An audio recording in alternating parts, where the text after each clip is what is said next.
जावन देना रे आले बेला मोर अबड़ बेरा होगे मोला जावन देना हे मोला जावन देना रे आले बेला मोर अबड़ बेरा होगे मोला जावन देना हे मोला जावन देना रे आले बेला मोर अबड़ बेरा होगे मोला जावन देना।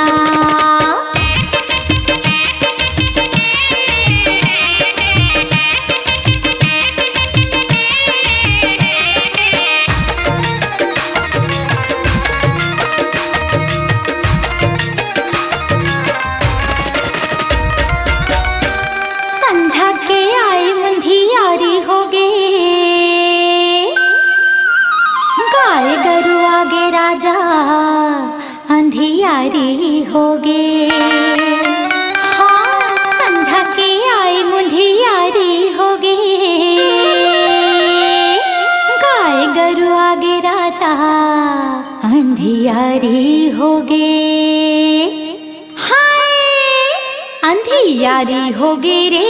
अले बेला मोर अबड़ बेरा होगे मोला जावन देना हे मोला जावन देना रे अले बेला मोर अबड़ बेरा होगे मोला जावन देना हे मोला जावन देना रे अले बेला मोर अबड़ बेरा होगे मोला जावन देना।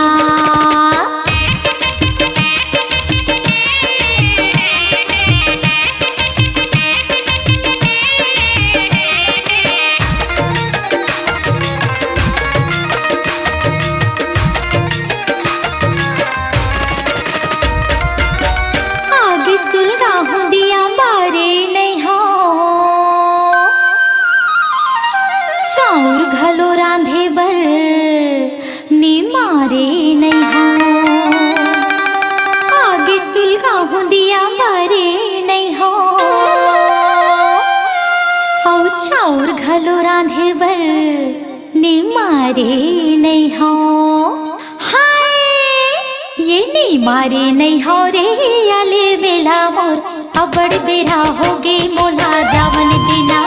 हे मोला जावन देना रे आले बेला मोर अबड़ बेरा होगे मोला जावन देना हाँ मोला जावन देना रे आले बेला मोर अबड़ बेरा होगे मोला जावन देना।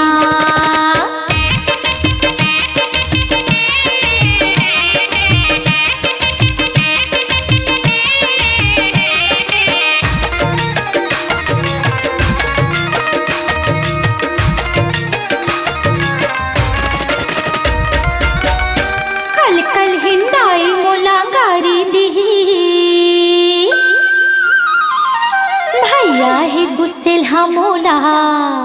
मारी दिही अरे कल कल हिंदाई मोला गारी दिही औ भैया ही गुस्सेल हमोला मारी दिही मोला मारी दिही रे आले बेला मोर अबड़ बेरा होगे मोला जावन देना ए मोला जावन देना रे आले बेला मोर अबड़ बेरा होगे मोला जावन देना ए मोला जावन देना रे आले बेला मोर अबड़ बेरा होगे मोला जावन देना।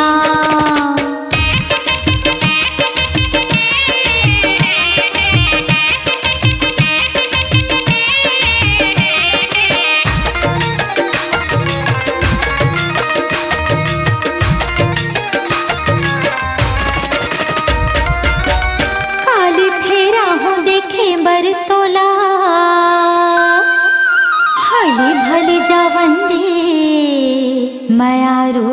मोला हाँ काली फेरा हूँ देखे बर तोला हली भली जावन दे मयारू मोला हाय मयारू मोला रे आले बेला मोर अबड़ बेरा होगे मोला जावन देना ए मोला जावन देना रे आले बेला मोर अबड़ बेरा होगे मोला जावन देना मोला जावन देना रे आले बेला मोर अबड़ बेरा होगे मोला जावन देना हे मोला जावन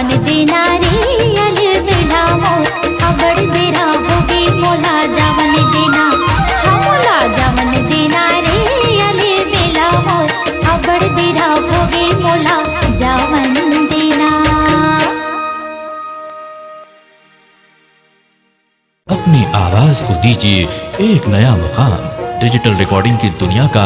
जाना पहचाना नाम स्वरांजलि,